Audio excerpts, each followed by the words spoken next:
Jumpa kembali di Agropolita News edisi hari ini yang akan menyajikan beragam berita terkini dan menarik dari wilayah Malang Raya. Bersama saya, Kiko Najibah, dan berikut Agropolita News selengkapnya untuk Anda.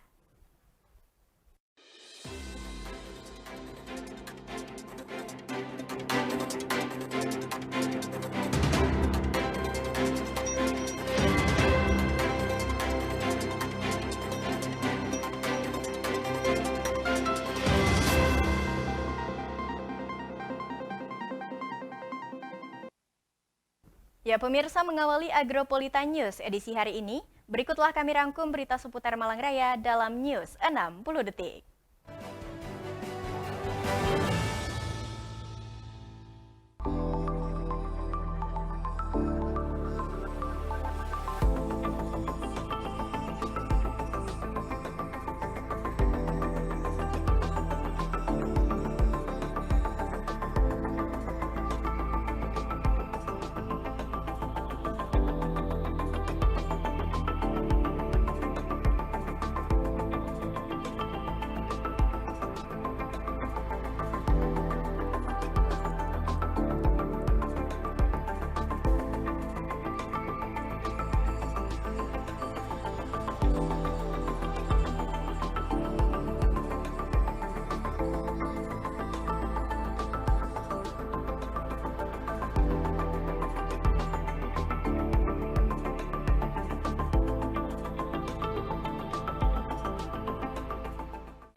Ya, pemirsa, informasi utama kami hadirkan untuk Anda. Bendera Pataka Jer Basuki Momobeyo yang merupakan simbol kebanggaan Provinsi Jawa Timur telah tiba di Kota Batu sebagai bagian dari perayaan Hari Jadi ke-78 Provinsi Jawa Timur.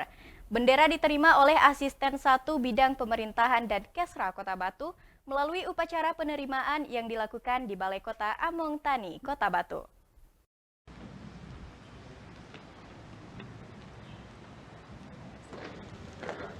Pemerintah Kota Batu menerima kirap bendera Pataka Jer Basuki Momobeya dalam rangkaian peringatan Hari Jadi ke-78 Provinsi Jawa Timur.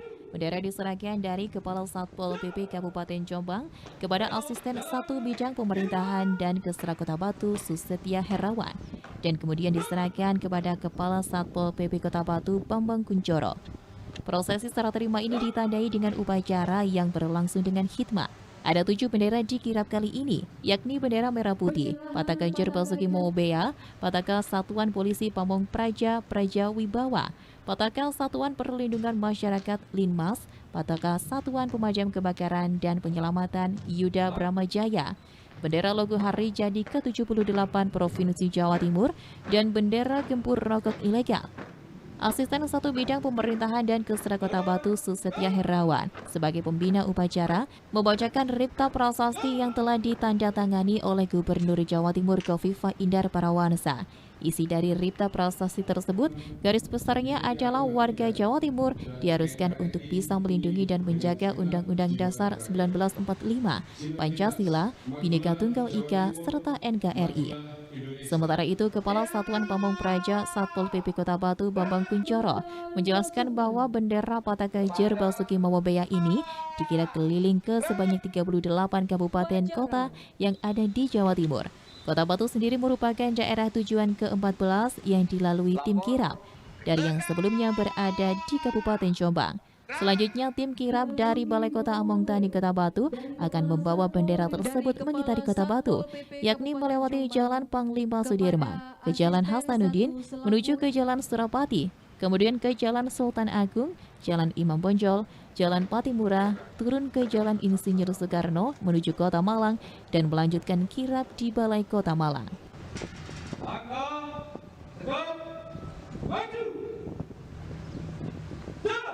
Ini dalam rangka Hari Jadi Provinsi diadakan kirap Pataka Jerbasuki Moobeo ini keliling ke 38 kabupaten kota sewilayah Jawa Timur.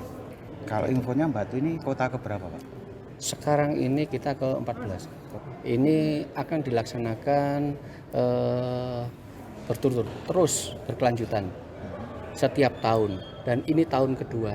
Mulai kemarin dilaksanakan di 2022 dan 2023 ini yang kedua. Mudah-mudahan dengan adanya kirap ini mengingatkan kepada masyarakat semua bahwa di Provinsi Jawa Timur ini gitu, memiliki 38 kabupaten kota dan semuanya menjadi satu kesatuan dalam pembangunan ini. Dari Kota Batu, Violan Ikhwanda, ATV melaporkan.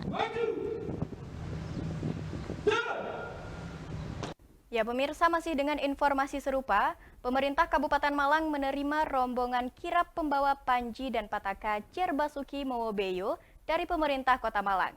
Panji dan Pataka yang diterima Wakil Bupati Malang sebagai momentum untuk menggelorakan semangat optimis sesuai tema peringatan Hari Jadi ke-78 Provinsi Jawa Timur, yaitu Jatim Bangkit Terus Melaju. Di Jawa Timur, di Kabupaten Upacara serah terima Panji dan Pataka Jerbasuki Moobeo dilaksanakan di Pendopo Kabupaten Malang, Jalan Panji Kepanjen, pada Kamis 5 Oktober 2023. Sebelum memasuki area Pendopo Kabupaten Malang, rombongan pembawa Panji dan Pataka Kota Malang disambut dan diiringi penampilan tarian Selamat Datang Gading Alit yang dibawakan belasan gadis. Prosesi penerimaan Panji dan Pataka Jerbasuki Moobeo dari pemerintah Kota Malang selanjutnya ditandai dengan upacara serah terima yang dipimpin langsung Wakil Bupati Malang Didi Gatot Subroto. Acara kirap merupakan rangkaian kegiatan peringatan Hari Jadi ke-78 Provinsi Jawa Timur yang dilaksanakan secara estafet di 38 kabupaten dan kota seprovinsi Jawa Timur. Pada kesempatan tersebut, Wakil Bupati Malang Didi Gatot Subroto membacakan Ripta Prasasti yang ditandatangani oleh Gubernur Jawa Timur Khofifah Indar Parawansa.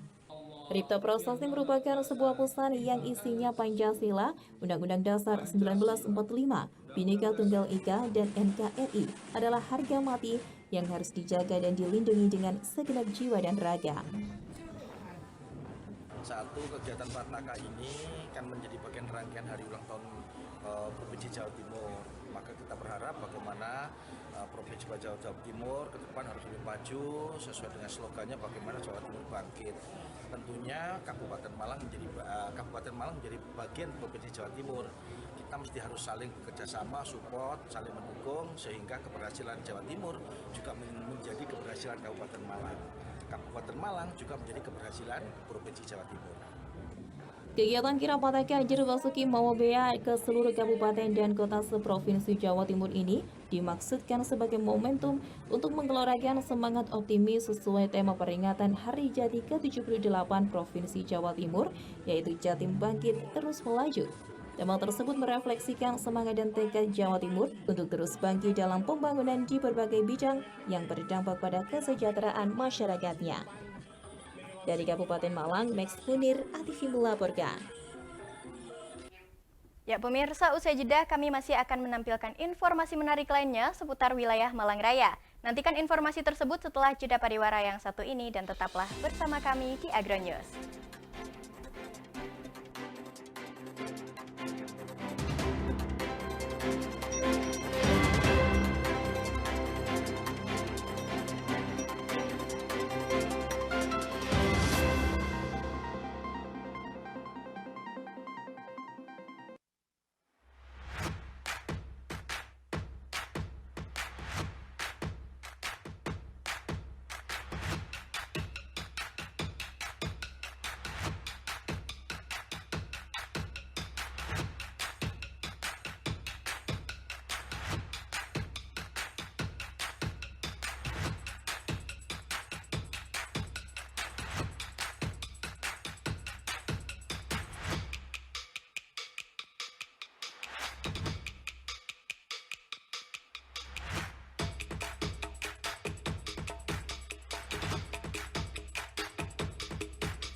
Mohon izin Pak, rapat 15 menit lagi dimulai.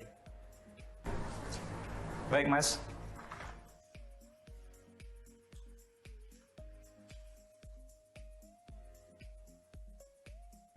Oh iya, saya belum laporan SPT tahunan ya?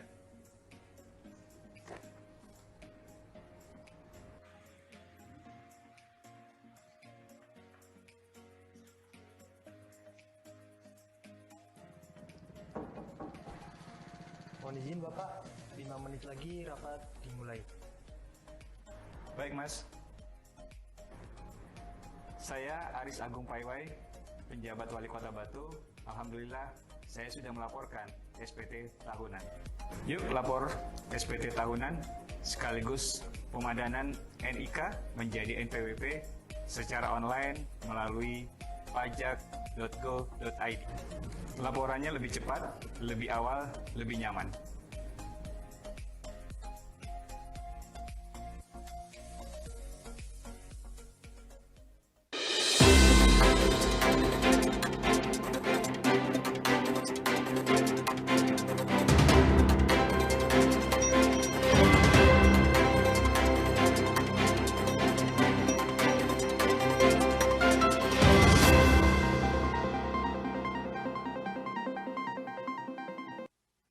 Ya, Agronews kembali hadir pemirsa, kali ini dengan berita terkait PJ Wali Kota Batu Aris Agung Paiwai memimpin prosesi pelantikan dan pengambilan sumpah janji pejabat administrator, pengawas dan fungsional yang berlangsung di Geraha Pancasila Balai Kota Among Tani, Kota Batu, Kamis 5 Oktober 2023. Terdapat 12 orang yang dilantik untuk menduduki posisi jabatan barunya. Petikan 2 Oktober 2023.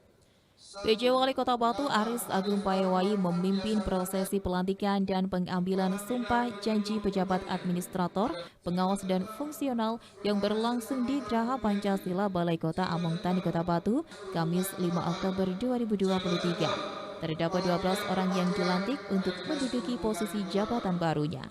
Dalam sambutannya, Aris Agung Paiwai berharap di jabatan yang baru ini, 12 pejabat yang baru dilantik dapat segera beradaptasi di tempatnya yang baru dan dapat memberikan kinerja terbaik untuk melayani masyarakat Kota Batu. Para pejabat yang akan menduduki posisi baru di OPD harus pintar, cepat, tanggap dan segera menyesuaikan diri untuk peningkatan kinerja, mengingat jabatan baru merupakan amanah dan bukan hadiah ataupun bonus. Selain itu, Aris juga menegaskan bahwa pejabat yang baru harus mampu membawa perubahan, sebab perubahan adalah sebuah keniscayaan. Menurutnya, perubahan adalah hal yang pasti dalam kehidupan dan pengalaman seseorang semakin matang. Tidak ada tempat yang nyaman jika tanggung jawab itu adalah amanah, tetapi tidak ada yang terlalu berat jika kita melakukannya dengan sungguh-sungguh. Untuk itu, Aris mengajak pejabat ASN yang sudah diberi tanggung jawab bisa bekerja dengan baik dan sungguh-sungguh. Di sisi lain, kepada pejabat yang baru dilantik agar bekerja dengan baik penuh loyalitas, dengan semangat serta tulus di dalam melayani masyarakat untuk pembangunan dan kesejahteraan di Kota Batu. Karena ada tanggung jawab yang harus kita selesaikan, ada tanggung jawab yang harus kita kerjakan, dan harus ada tanggung jawab yang betul-betul kita kerjakan sampai dengan tuntas sesuai dengan tugas dan pokok fungsi kita. Maka Bapak Ibu sekalian yang ada di hadapan saya, yang saat ini telah ditempatkan di berbagai tempat yang tentunya berbeda dengan tempat yang sebelumnya, tanggung jawab dan tugas yang harus diemban. Maka Bapak Ibu sekalian, bukan lagi waktunya belajar, tapi bagaimana Bapak Ibu sekalian segera menyesuaikan diri di mana Bapak Ibu sekalian ditempatkan. Belajarlah dengan waktu yang singkat, tapi Bapak Ibu sekalian bisa melakukan sesuatu yang cepat di dalam tugas dan pokok fungsi yang harus dibantu Bapak Ibu sekalian kepala OPD-nya. Hadir dalam pelantikan tersebut, Sekretaris Daerah Kota Batu, Camat, serta beberapa perwakilan kepala organisasi perangkat daerah yang di akhir pelantikan memberikan ucapan selamat kepada pejabat yang baru dilantik.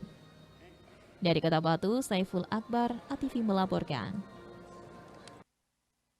Ya pemirsa, kita beralih ke informasi seputar olahraga. Kejuaraan nasional atau Kejurnas Terjun Payung Kasau Cup 2023 berhasil memecahkan rekor dan tercatat sebagai penerjunan terbanyak, yakni 1.419 penerjunan di Museum Rekor Indonesia atau MURI dan diserahkan pada momen peringatan Hari Kesaktian Pancasila.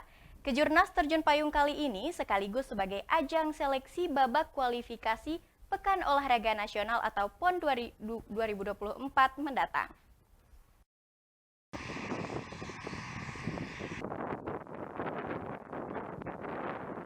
Kejurnas Nasional Terjun Payung Kasau Cup 2023 berhasil memecahkan rekor dan tercatat sebagai penerjun terbanyak, yakni 1.419 penerjunan di Museum Rekor Indonesia atau MURI dan diserahkan pada momen peringatan Hari Kesaktian Pancasila. Kejurnas Terjun Payung kali ini sekaligus sebagai ajang seleksi babak kualifikasi Pekan Olahraga Nasional PON 21 tahun 2024 mendatang. Sedikitnya, ada 169 atlet terjun payung dari 15 provinsi ambil bagian dalam kejuaraan nasional Terjun Payung Kasau Cup 2023 di Pangkalan Udara Abdurrahman Saleh Malang. Terdapat 6 kategori yang dipertandingkan, diantaranya ketepatan mendarat beregu putra dan putri, ketepatan mendarat perorangan putra dan putri, kerjasama antar parasut dan kerjasama di udara. Setiap kategori digelar 8 babak, namun khusus ketepatan mendarat perorangan putra dan putri sebanyak 10 babak. Pada Kejurnas Terjun Payung Kasau Cup tahun 2023 ini, para atlet sukses mencatatkan penerjunan terbanyak, yakni 1.419 penerjunan di Museum Rekor Indonesia. Tidak hanya penerjunan terbanyak, pada Kejurnas kali ini juga mencatatkan 56 sorti pesawat Kasa C-212 Skadron Udara 4 dan 10 sorti pesawat C-130 Hercules Skadron Udara 32. Karena masuk kriteria MURI, ya tidak ada salahnya juga kita mencatatkan, karena ini sebagai sejarah. Kita harus bisa menghargai sejarah dan mudah-mudahan ke depannya bisa dijadikan referensi, karena nantinya kita akan membuat standar kejuaraan nasional terjun payung dari kejuaraan terjun payung tahun ini 2023. Ya, ini termasuk babak kualifikasi untuk PON. Jadi kita sampaikan laporan kepada pimpinan bahwa hasil kali ini sudah meningkat daripada tahun yang lalu, sehingga kita meminta pimpinan perhatiannya lebih untuk meningkatkan kualitas para atlet atau khususnya penerjun-penerjun Indonesia. Dan diharapkan tidak hanya PON saja, nanti bisa masuk di SEA Games, bisa masuk di dunia internasional. Pencatatan penerjunan terbanyak ini merupakan yang pertama di Indonesia. Harapannya prestasi tersebut sekaligus menjadi semangat atlet untuk lebih meningkatkan prestasinya di mancanegara. Kejuaraan kali ini, pertama kali ada tim putri untuk formation skydiving yang ikut di kejuaraan ini. Jadi semua putri pesertanya. Sayang memang mereka tidak lolos, meskipun selisih poinnya itu cuma 1 ya, tetapi yang namanya olahraga ya, ya memang begitu, bersaing ketat dengan tim-tim yang lain. Sejumlah provinsi yang ikut dalam Kejurnas Terjun Payung Kasau Cup 2023 ini diantaranya Provinsi DKI, Lampung, NTB, Sumsel, Sulut, Riau, Jabar, Jawa Tengah, Banten, Kalsel, Kaltim, dan Daerah Istimewa Yogyakarta. Kejuaraan ini telah berhasil melakukan penerjunan sebanyak 1.419 kali. Dan itu merupakan yang sampai saat ini merupakan yang pencapaian suatu kejuaraan kompetisi terjun payung dengan jumlah yang sebegitu banyak sejak awal baru sampai ini ya kemarin. Ini adalah yang terbanyak ya, kami mengharapkan agar pada hari ini kegiatan ini menjadi tolak ukur bagi MURI dan juga standar bagi Indonesia untuk terus meningkatkan kualitasnya khususnya dalam cabang kompetisi terjun payung agar menciptakan atlet yang luar biasa yang juga bisa berkompetisi di ajang internasional nanti. Dari Kabupaten Malang, Akbar ATV melaporkan.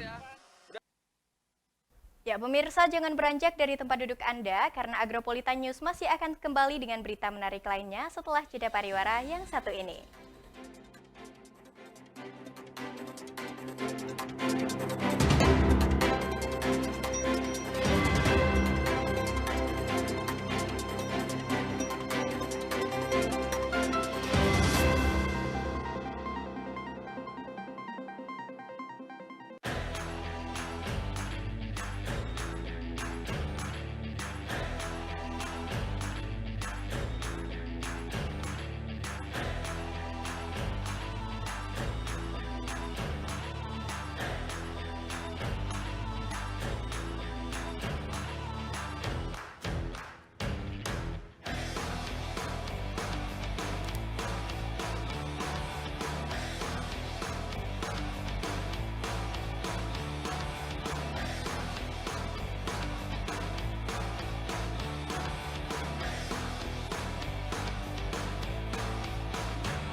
selendang sari, seni pertunjukan, dangdut, dan campur sari.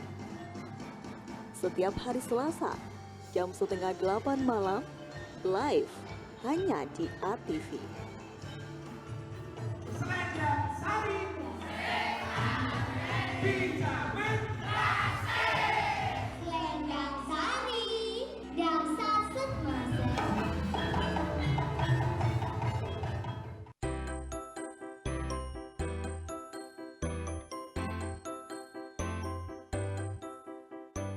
Hai teman-teman Agropolitan Televisi dan Dinas Pendidikan Kota Batu berkolaborasi menghadirkan guru yang hebat dari berbagai sekolah di Kota Batu. saksikan Ada Kelas di ATV secara live setiap hari Rabu, Kamis, dan Jumat. mulai pukul 15 sampai pukul 17 waktu Indonesia Barat.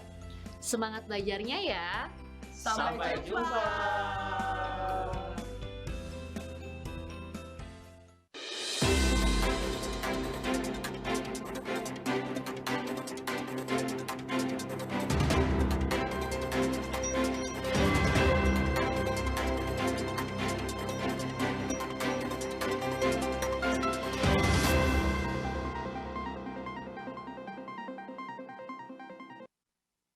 Ya, Anda kembali menyaksikan Agronews. Pemirsa, penumpukan sampah terlihat di Jalan Jack, Kelurahan Songgokerto, tepatnya di belakang pusat oleh-oleh D2 Kecamatan Batu. Bau menyengat serta lalat yang mulai menggerumun menjadikan pemandangan yang tidak sedap yang tentu mengganggu pejalan kaki ataupun pengendara yang lewat di jalan menuju Balai Kota Among Tani tersebut.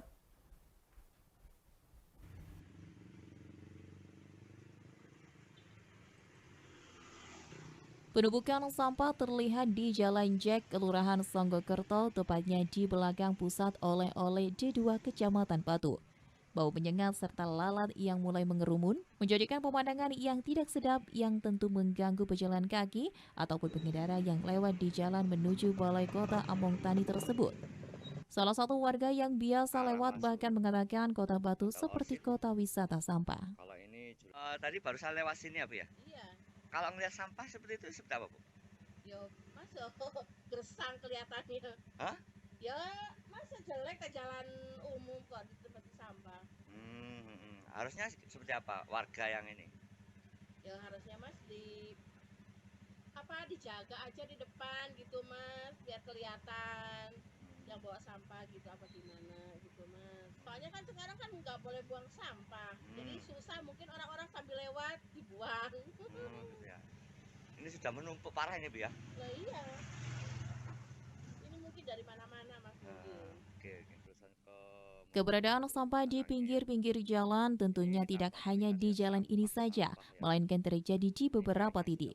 Sampah-sampah ini sengaja dibuang warga atau bisa jadi pengelola usaha yang tidak mau repot melakukan pengolahan sampah sehingga lebih memilih dibuang di pinggir jalan saat suasana sepi atau malam hari. Tentu saja keberadaan sampah di pinggir jalan ini menjadi pemandangan baru bagi warga Kota Batu dan wisatawan dan tentu saja akan mempengaruhi citra negatif Kota Batu sebagai kota wisata. Iya, paling kayak gitu. Jadi baunya tidak enak dan tidak nyaman untuk Kota Batu. Harusnya seperti apa ini Mas? Sepertinya harus kita bersihkan masing-masing. Dari Kota Batu, Saiful Akbar, ATV melaporkan. Nasi kotak juga ada.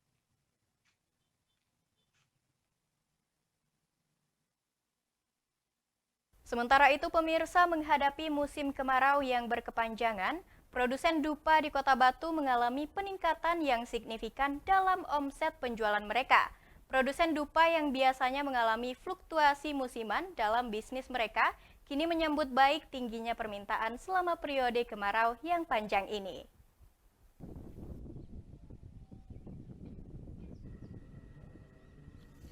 Kemarau panjang dampak El Nino, produsen dupa di Desa Pendem, Kecamatan Junrejo, Kota Batu, mengalami peningkatan cukup signifikan.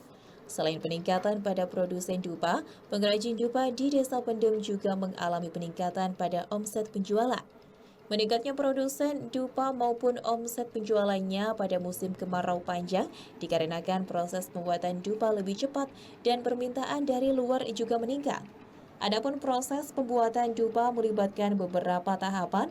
Menurut pemilik produsen di Pendem, awalnya memilih bahan seperti resin dari pohon dupa, rempah-rempah, minyak esensial, dan pewarna. Kemudian dilanjutkan dengan proses pencampuran yang akan mempengaruhi aroma dan karakteristik dupa. Setelah bentuk campuran menjadi bentuk yang diinginkan, seperti stik atau bentuk-bentuk unik lainnya, dapat dilakukan dengan tangan atau menggunakan cetakan. Setelah dicetak, dilanjutkan proses pengeringan memakan waktu beberapa hari, namun dengan adanya terik matahari atau suhu meningkat pada musim kemarau, proses pengeringan menjadi lebih cepat. Pemilik produsen dupa mengaku peningkatan omset penjualan hingga 40% selama periode kemarau panjang ini. Hal ini selain proses pembuatan lebih cepat karena terik matahari dan permintaan dari luar daerah seperti Bali pada musim kemarau ini juga mengalami peningkatan. Biasanya dari serbuk kayu, ya. Bahan utamanya, terus dicampur sama ada lengketnya, terus dimixer itu loh buat adonan. Lidinya dari impor dari Cina. Oh, lidinya dari Cina. Terus dimasukkan cetakannya tadi, mesin press namanya. Itu nanti keluarnya sudah gitu.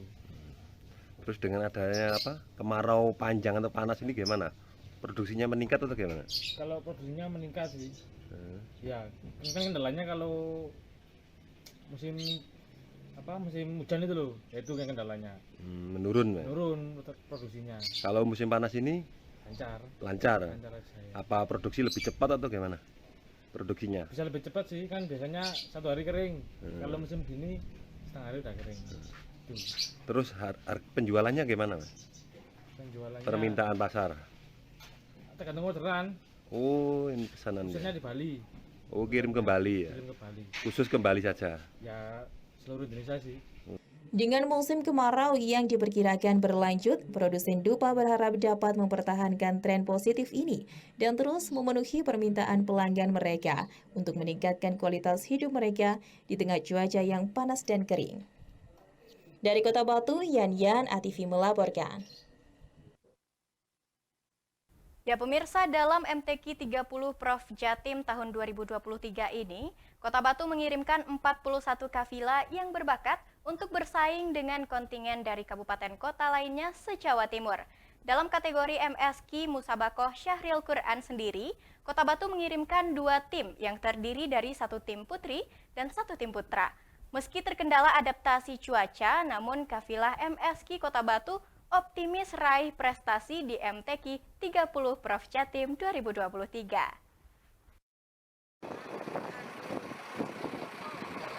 Kategori MSQ Musabakoh Syahril Quran menjadi salah satu kelas yang diperlombakan dalam Musabakoh Tilawatil Quran MTQ se-Jawa Timur ke-30 digelar di Gedung Gradika Bakti Praja Kota Pasuruan. Khalifah Kota Batu diwakili penampilan 3 remaja putri, Najwa Natia Zulfat, Mutasim Matun Nauro, dan Lintang Firdausi Nuzula. Meski baru pertama kali ikut, namun ketiga remaja putri soleha ini percaya diri mampu berprestasi dan membanggakan nama Kota Batu di ajang MTQ 30 Jatim tahun 2023 ini. Musabakoh Syahril Quran itu menjelaskan tentang isi-isi Al-Quran yang dikaitkan dengan kehidupan sehari-hari. Kayak suasana politik yang di negara kita, bagaimana tentang kasus-kasus kemiskinan dan lain-lain. Berapa lama persiapan untuk ikuti lomba ini? Kurang lebih sekitar 4 bulan. 4 bulan? Ya. 4 bulan latihan intensifnya di mana? Kadang kita bertemu secara individu di luar pembinaan, dan kita juga ikut di pembinaan di Kafilah Kota Batu. Dibimbing oleh siapa? Dibimbing oleh Ustadzah Mutalia. Selama persiapan nggak ada kendala? Alhamdulillah lancar-lancar. Terus kalian target di lomba kali ini apa? Target kita adalah memberikan yang terbaik agar mengharumkan nama Kafilah Kota Batu di Provinsi Jawa Timur. Sementara itu, pembimbing sekaligus mentor MSQ Kota Batu, Mutoliah, mengatakan persiapan matang sudah dilakukan jauh-jauh hari agar peserta dan kafilah MSQ Kota Batu siap bersaing. Meski sedikit terkendala adaptasi cuaca, namun Mutoliah optimis anak asuhnya mampu berprestasi di ajang MTQ kategori MSQ Mustabaqoh Syarhil Quran. Mutoliah sebagai pembina MSQ Kota Batu untuk ke MTQ ke-30 kita sudah MSQ sendiri itu seperti apa sih, bisa dijelaskan sedikit? Mustabaqoh Syarhil Quran, di mana satu orang bersyarah kemudian menjabarkan dari Al-Quran yang disampaikan, diserahkan oleh pensyarah, ada sari tilawah. Jadi 3 orang yang tampil dengan kombinasi dan harmonisasi. Persiapan 5 kali TC, setiap TC 3 hari, dari hari Jumat, Sabtu sampai Ahad. Tetapi dari persiapan itu pun kami masih menambah persiapan secara mandiri ketika dari Pemkot Kota Batu itu tidak ada penjadwalan, kami menjadwalkan setiap minggunya. Selama lomba ada kendala, Bu? Tentu saja ya, dari Kota Batu yang notabene di sana terkenal dengan kota dingin, tapi kita datang ke kota yang panas otomatis. Dan di sini kita kebetulan anak-anak di jadwal itu ada pada penampilan yang terakhir dari 12 peserta, jadi harus benar-benar sabar. Karena secara psikologis pengaruh nggak tampil pertama, tampil terakhir? Tentu berpengaruh. Kita punya strategi. Ketika pertama mesti harus yang paling bagus karena bisa menjatuhkan psikologi yang lain. Tapi karena yang kita tampil yang terakhir harus benar-benar stamina kita jaga. Insya Allah. Bu, harapannya di lomba tahun ini seperti apa? Semua harus optimis. Meski harus tampil di urutan paling terakhir, namun kafilah MSQ Mustabaqoh Syarhil Quran Kota Batu tampil percaya diri dan membawakan materi membentuk pemimpin ideal di era milenial dengan sangat baik. Penampilan kafilah MSQ Mustabaqoh Syarhil Quran Kota Batu bertambah percaya diri dengan dukungan semua pihak, baik keluarga, pembimbing, juga dukungan dari pemerintah Kota Batu yang diwakili oleh Kepala Dinas Komunikasi dan Informatika Kota Batu yang turut hadir dan memberikan support kepada kafilah MTQ Kota Batu. Dari Kota Pasuruan, Ari Rifki, ATV melaporkan.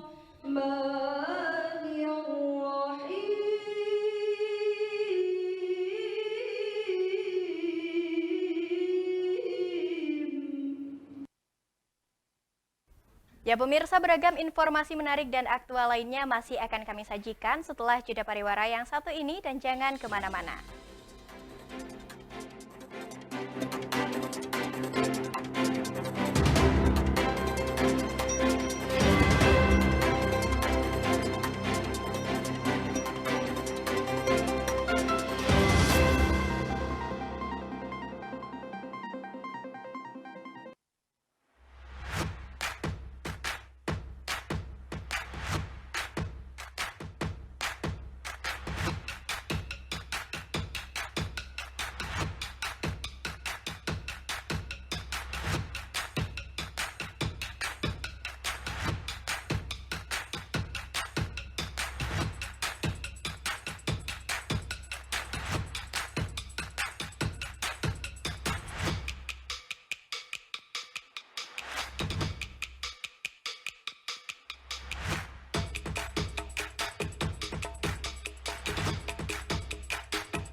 Definisi netralitas: bebas konflik kepentingan, tidak memihak, bebas intervensi, objektif, bebas pengaruh, adil.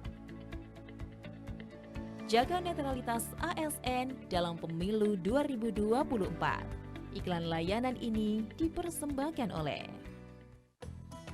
Menjemput Hikmah, berbagi tausiah. Berapapun yang diberikan oleh Allah Subhanahu wa taala, ucapkan alhamdulillah. Alhamdulillah. Mengawali hari dan menemani saat senja Sing tiba. mati-mati niku jare Kanjeng Nabi kepingin balik urip malih. Sak perlu kepingin sujud nang Gusti Allah.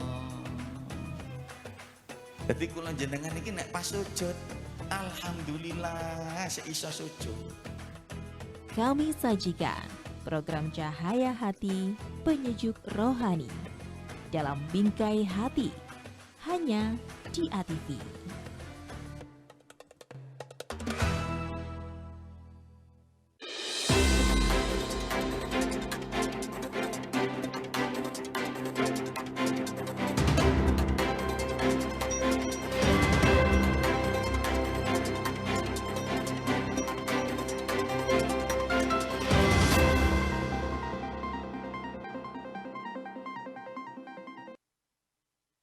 Ya pemirsa, terima kasih Anda masih setia bersama kami di Agronews. Komisi C DPRD Kota Batu menilai bahwa pihak dinas belum memiliki kesiapan langkah awal dalam rencana lelang proyek pengelolaan parkir tepi jalan umum oleh pihak ketiga. Hal ini menjadi salah satu masukan yang diberikan dalam rencana lelang proyek pengelolaan parkir tepi jalan umum oleh pihak ketiga.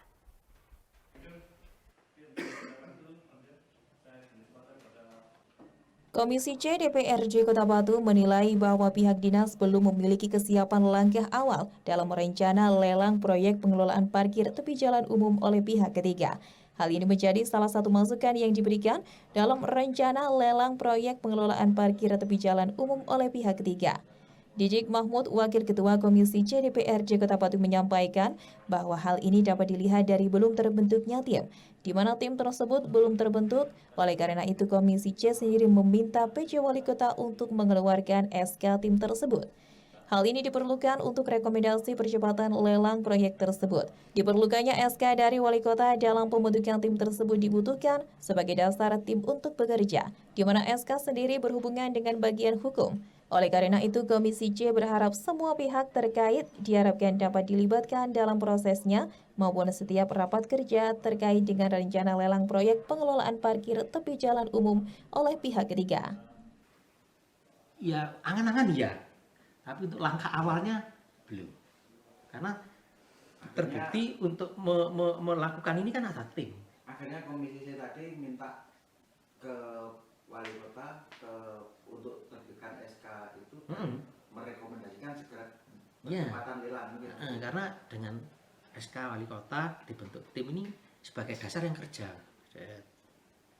Nah, SK itu hubungannya dengan bagian hukum. Sehingga nanti kan kita usulkan di bagian hukum juga jalan rapat kan seperti itu.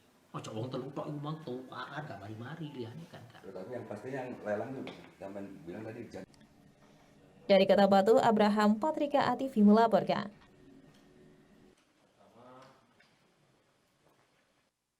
Ya pemirsa, Dinas Perhubungan Kota Batu akan mengkaji kembali sebelum lelang proyek pengelolaan parkir tepi jalan umum oleh pihak ketiga. Hal ini disampaikan dalam rapat kerja dengan Komisi C DPRD Kota Batu terkait dengan rencana pengelolaan parkir tepi jalan oleh pihak ketiga.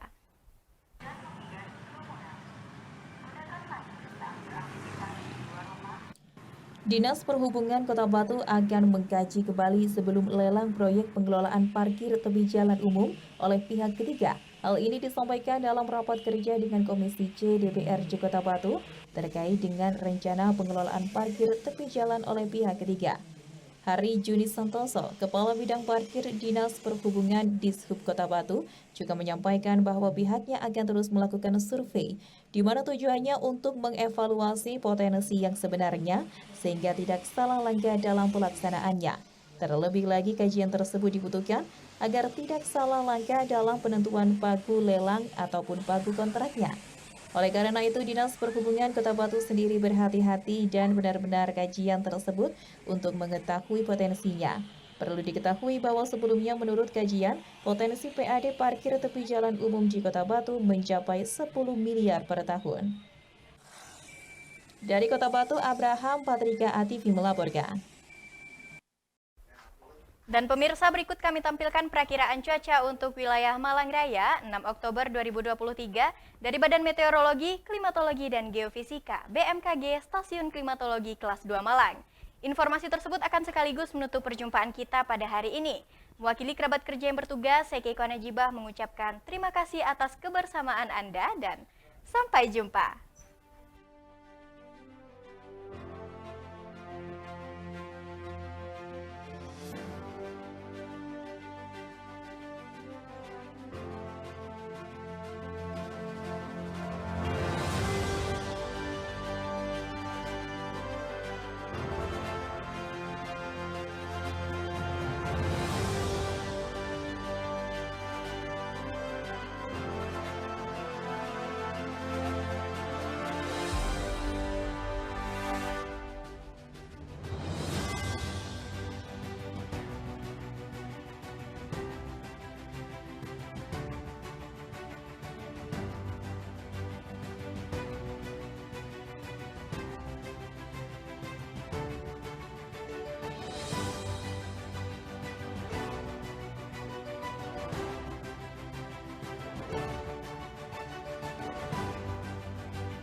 Balik lu ke Padang.